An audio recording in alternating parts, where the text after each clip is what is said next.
After the divorce was settled, I started living with my daughter. However, about 6 months later, an incident occurred. I was at home with my daughter on my day off. Then I received a phone call from my mother. My ex-wife and ex-mother-in-law came to my parents' house all of a sudden, and they came inside without permission. I hurriedly got ready and went to my parents' house. When I arrived at my parents' house, I found my ex-wife and ex-mother-in-law sitting on the living room sofa, arm in arm, waiting for me. I had no idea why they had come. "What are you doing in my parents' house all of a sudden?" When I asked her that, she made a surprising remark. "I want the money I lent you back." My name is Brian, a 40-year-old office worker. I've been married to my wife, Jennifer, for 14 years. My daughter was born at about the same time I got married. She was already in middle school. The three of us were living happily together as a family, and I thought we would always be a heartwarming family. I met my wife at a blind date. I was immediately attracted to her because she was friendly, kind, and cheerful. She also seemed to like me. We talked in person all through the party. We exchanged contact information at that time. After that, we went on many dates and started dating. A year later, I asked her to marry me, and we got married. I loved her very much, so I was very happy when we decided to get married. I had a group of good friends from high school. Whenever something happened, the four of us would get together. When I reported that I had decided to get married, everyone congratulated me, as if it were their own. And of course, they came to our wedding. I remember they said they wanted to get married too.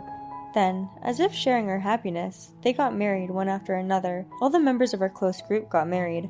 The group of classmates who were just good friends became a group of married people all at once, and we were laughing and saying things like, "Suddenly, we've become a very mature group." And then, when I had a baby, they all started having kids one after another. In no time at all, we became a dad group. I kind of felt like we were moving on in life together. I thought we would be friends for the rest of our lives. I had a fulfilling time as a husband and father, but I think I was most fulfilled as a company employee.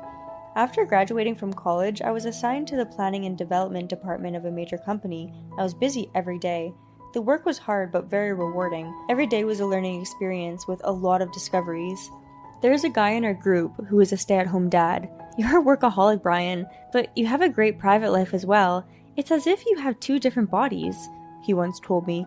According to my friend, I'm like an Iron Man. I wish I had a strong body like an Iron Man, though. My wife and my daughter support and heal me. "I'm home." "Ah, welcome home, Dad." When my daughter was still little, I would come home from work, and she would greet me with a smile and a hug. I would hug her back, and that was enough to heal me from the exhaustion of the day. "Welcome home, Brian. Dinner is ready." Another person who soothes me was my wife. My wife wanted to continue working. She quit her job after our daughter was born and started working part-time. She was working part-time at a cafe at the time. My wife was also taking my daughter to and from school. When I got home from work, she always had my dinner ready. It's really hard to cook when you're tired. I felt really happy and grateful that my dinner was ready. My wife's cooking relieved my body and soul. I take a bath with my daughter and talk about the day's events.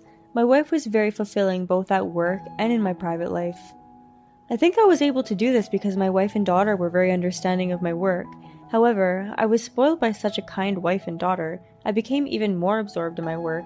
As I achieved results in my work, I was promoted and got a higher position. As a result, I worked more overtime and came home late. This often meant that my daughter was already in bed. Fortunately, my daughter was in the upper grades of elementary school by then. She understood how hard it was to work, and she could do some things by herself. My wife continued to work more shifts at the cafe. She was absorbed in her work, too.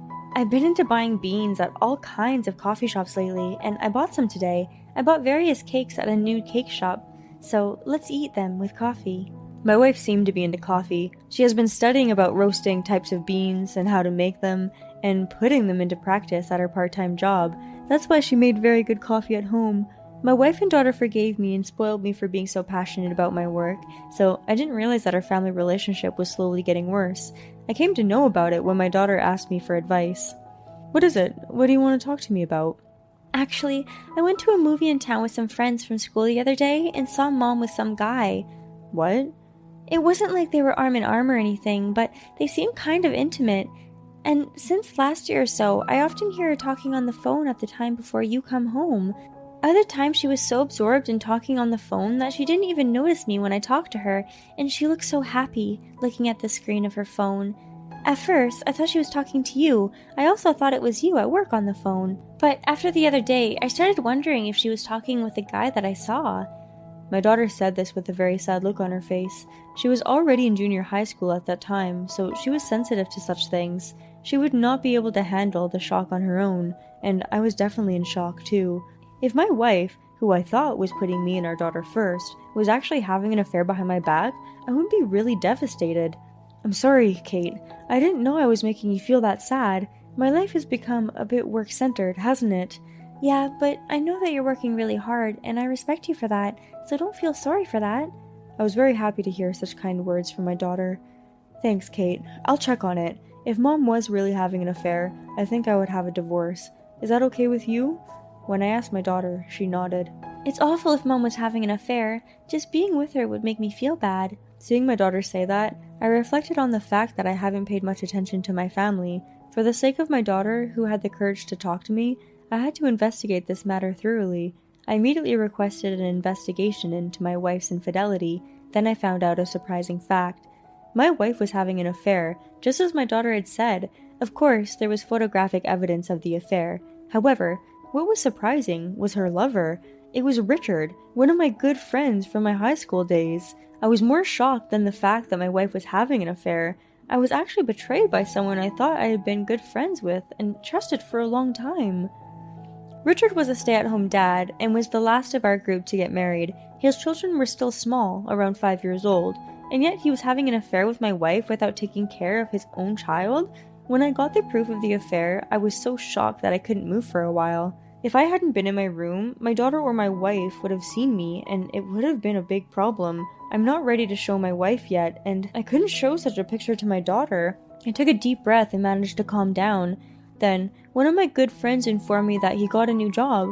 I thought it was a good opportunity and suggested that we all get together. Richard wouldn't be alarmed if it wasn't my idea to get together, and my friends asked everyone to get together, which was exactly what I wanted to do. I was to meet Richard, my wife's lover, 3 weeks later. In the meantime, I hurriedly hired a lawyer and prepared for the divorce. I told my daughter the results of the investigation and told her that we were getting a divorce, so on our days off, we went to see a new room to live together. In no time, it was the day of the gathering. First, we listened to our friend about his new job, and then everyone gave an update on what was going on in their lives. Richard didn't seem to know that I knew, and we talked normally. You guys all have new changes in your lives. I'm a stay-at-home dad, so I just go about my daily life as usual. But you don't have to work, Richard. Your wife makes enough money, another friend said. I'm grateful for that, but I still feel bored though. We've had enough to drink, so I guess it's about time. That's why you have an affair with someone else's wife, huh? Not only Richard, but others got speechless at my words. Brian, what do you mean? Richard was pale and silent. Another friend asked me, Richard is having an affair with my wife. What? You must be kidding, right? Richard would never do that kind of thing. They tried to cover for Richard, knowing that they were on his side. Richard tried to play along. That's right. What are you talking? Richard? I'm sure you've mistaken me for someone else. Well, I knew he was going to try and get away. Really? Then let's see if they think I'm wrong or not. I took out pictures from my bag. My friends were surprised and speechless when they saw the pictures I laid on the table. Oh no, Richard, why? Richard probably didn't think I even had the pictures as evidence. He covered his mouth with his hand, unable to hide his surprise. I was really shocked. Why did you have an affair with my wife? Richard seemed to think he couldn't escape. I'm sorry. Actually, I happened to walk into a cafe where Jennifer worked and talked with her. Then I started going there. My wife makes a lot of money, but after we got married, she stopped caring for me so much. I was lonely. Richard started talking. But even if you had such a reason, you can't have an affair, and having an affair with your friend's wife is out of the question. I proceeded with my story, not caring about how sorry Richard looked. I'm sorry for everyone else, but I have to say that I'll demand compensation from Richard. I also put a content certified letter in the mailbox at Richard's house today. I'm sure your wife is checking it by now. Oh no, why did you do such a terrible thing? I'm doing a terrible thing? You are a married man with a child, but you had an affair with your friend's wife. That's terrible. You should be punished accordingly and pay for what you did. When I said this, Richard just looked down with a pale face. We can't trust you either, Richard. Other friends said the same thing, and we left the restaurant, leaving Richard behind. Now that my revenge against Richard was over, my wife was next. I was sure she would have heard from Richard. When I got home, my wife came to the door, looking panicked. "Hey, what's going on?" "What?" "Richard called me." "About your affair?" Don't say it like that." "You're such an asshole. You play the good wife, but you're having an affair behind my back." "No, that's not true, but Richard has a family too, so why did you tell his wife about it?" "You tell me that too? I guess people who have affairs have a similar way of thinking. You think that as long as I don't know about it, there's no problem. You did something wrong, so everything has to be made public and you have to be punished for it.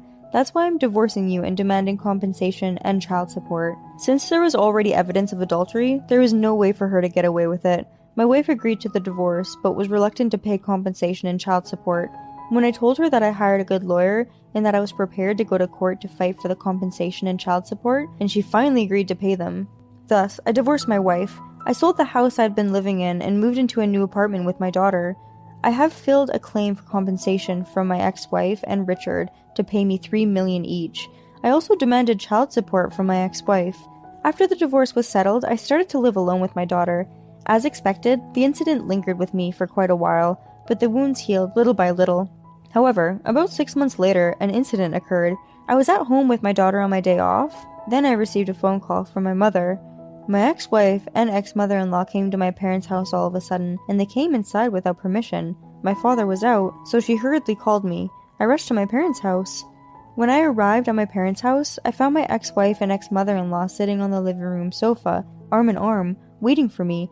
I had no idea why they had come. "What are you doing at my parents' house all of a sudden?" When I asked her that, she made a surprising remark. "I want the money I lent you back." "I never owed you any money." "I paid $1.5 million for your wedding. Divorce is a fraud. If it were true, I would sue you for marriage fraud, but all you have to do is return the $1.5 million in settlement." My ex-wife was making impossible demands. My ex-mother-in-law also said, "You should pay us back as soon as possible." I believe that after the divorce, my ex-wife got a full-time job at a cafe where she worked. As I recall, the wages at the cafe were quite low. She must have been having financial difficulties. That's why she was making this unreasonable request. I'll tell you something. We were the main couple at the wedding, and I paid more for the rest of our married life than you did. If you calculate the total, I think I am paying a lot more than 1.5 million yen, so don't embarrass me by making impossible demands. Even when I said this and tried to kick them out, they didn't move at all. Then, my father came home. My father seemed to have received a call from my mother and came back in a hurry. "What are you guys doing here?" Though my ex-wife seemed to be frightened of my father, who was yelling, she explained the same thing as before. My father listened in silence. He was beyond angry and seemed to be taken aback at her unbelievable demand. "First of all, it was your fault. You were the one who had an affair. Stop making such an impossible demand and just leave." My father tried to make them leave, but my ex-wife got on her knees and begged. "Please, Brian, I want you to lend me money. I have to pay compensation not only to you, but to Richard's wife as well. It's more than I can handle. Will you please lend me 1,000,000 yen? "And to ask for money after all this time?" I said. "I can't do it, so go home," I told her coldly. But my ex-mother-in-law said, "That's enough. You were responsible for how things didn't go well in your marriage, too." She insisted that I was obligated to lend her money. The situation was not going anywhere. Then my father said, "Okay, I'll get you the money, so just wait." Then he went to another room. "Hey, what are you doing?" I hurried to follow him, but he was smirking. "We have a lot of money. Let's give them money." I was convinced when I saw my father open the closet and take out something. Well, this was interesting. My father put a wad of bills in an envelope and handed it to my ex-wife. My ex-wife and ex-mother-in-law left with satisfied looks on their faces. Then, just as they left, we immediately locked the door and called the police. The two went outside and then seemed to check the contents of the envelope. They immediately came back and started banging on the front door. "What do you mean? This is money from the game of life. I don't want this wad of fake money," my ex-wife shouted angrily. I laughed and said to my ex-wife and her mother through the front door, "Since we have so much money, I thought I'd share it with you," I told them. Then my ex-wife said, "Are you kidding me?" and banged on the front door harder and harder. It sounded as if she was kicking, but they didn't seem to think this would cause them trouble. The police arrived just as my ex-wife was kicking the front door and caught her red-handed. Neighbors gathered around. A lot of people saw the arrest of my ex-wife and ex-mother-in-law. In the end, my ex-wife did not get any money. She also had to pay a fine for the arrest and for the damage to her front door. Furthermore, it seems that one of the people who saw the arrest was a regular at the cafe where my ex-wife worked. Words got out immediately, and his ex-wife was fired. She is currently back at her parents' house, unable to find a job. Her parents-in-law are paying compensation and child support on her behalf. I have issued a restraining order against my ex-wife and her family. If anything happens, I will call the police and they will come immediately. And now, I am living happily with my daughter. I will continue to work hard and watch over my daughter. It's bad enough to have an affair alone, but to make a move on a good friend of one's husband and to barge into his parents' house and lash out on them are just impossible. I feel like he should have been arrested and lost his job. I'm sure you've been through a lot. I hope you and your daughter can spend happy days together from now on. Thank you for watching. How did you like today's story? Please subscribe to our channel. See you in the next story.